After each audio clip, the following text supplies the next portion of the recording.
27 September জাতিসংঘের সাধারণ অধিবেশনের প্রধান উপদেষ্টা বক্তব্য রাখবেন বলে জানিয়েছেন পররাষ্ট্র উপদেষ্টা মোহাম্মদ তৌহিদ হোসেন। শনিবার জাতিসংঘের সাধারণ অধিবেশনে প্রধান উপদেষ্টার যোগদান উপলক্ষে সংবাদ সম্মেলনে এ কথা জানান পররাষ্ট্র উপদেষ্টা। তিনি জানান, নিউ ইয়র্কে দেখা হবে না মোদি ইউনুসের, বৈঠকের কোনো সম্ভাবনা নেই। তবে জাতিসংঘের সাধারণ অধিবেশনে ভারতের পররাষ্ট্রমন্ত্রী এস জয়শঙ্করের সঙ্গে দেখা হবার সম্ভাবনা আছে পররাষ্ট্র উপদেষ্টার।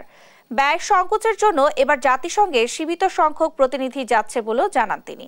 সাধারণ পরিষদে ডক্টর ইউনুসের বক্তব্যে জুলাই বিপ্লব ও শান্তি প্রতিষ্ঠা গুরুত্ব পাবে বলে জানানো হয়। 27 সেপ্টেম্বর মাননীয় প্রধান উপদেষ্টা জাতিসংঘ সাধারণ পরিষদের সাধারণ বিতর্কে পর্বে তার বক্তব্য রাখবেন। তিনি তার বক্তব্যে বিগত 2 মাসে বাংলাদেশে ঘটে যাওয়া অভাবনীয় গণ অভ্যুত্থানের বিবরণ ও আগামী দিনে জনভিত্তিক, কল্যাণমুখী ও জনস্বার্থে নিবেদিত একটি রাষ্ট্র ব্যবস্থা গড়ে তোলার দৃঢ় প্রত্যয় বিশ্ব দরবারে তুলে ধরবেন বলে আমরা আশা করছি।